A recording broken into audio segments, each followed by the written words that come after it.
Ya llegó el propietario del Peugeot 307. Ahora sí, vamos a recibirlo y aquí vamos a darle la buena y la mala noticia. La buena noticia y la mala. Un poquito más allá. Un poquito más allá, por favor. Ya. Este Peugeot 307, a ver, cuénteme el problema que tiene este carro, pero rápido que estoy grabando. Allá, no tenía fuerza al acelerar. Ya. Y estaba que temblaba el motor. Ya, correcto. Entonces ya, le corto porque el video tiene que ser cortísimo por la memoria de mi celular. El asunto es el siguiente. Este tiene una falla en cuestión del cableado. El cableado del sistema eléctrico del carro. Entonces nosotros, nuestro trabajo consiste en diagnosticar la falla, nada más. Entonces, pero también en parte damos solución al problema, en parte. ¿Me entiende? El diagnóstico es que el cableado del vehículo está muy oxidado.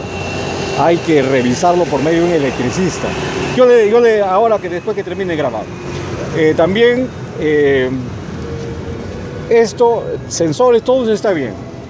Incluyendo las bobinas, a la bobina le hemos puesto unos aislantes. Por no ser el caso, después le explico. Acá lo que hemos abreviado el trabajo es instalando un bypass.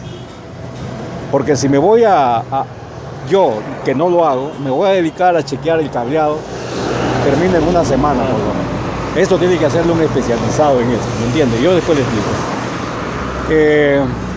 Sí, ahí terminamos. Esa es la solución al Peugeot 307, así le diagnosticó cableado del sistema eléctrico, hay que rechequearlo. Aquí como tenemos, ustedes ven amigos, este es el CAN bus, el sistema de CAN bus, que permite, este vehículo tiene varias computadoras, no solamente la de gestión de motor, sino también ABS, el SRC y varios. Entonces en eso hay que tener cuidado. Ya hemos solucionado el problema con este bypass con un fusible de 7.5 amperios. Hasta la vista amigos. Ahí tenemos al propietario, de ahí que viene, lo va a probar y ahí nos va a decir cómo ha quedado.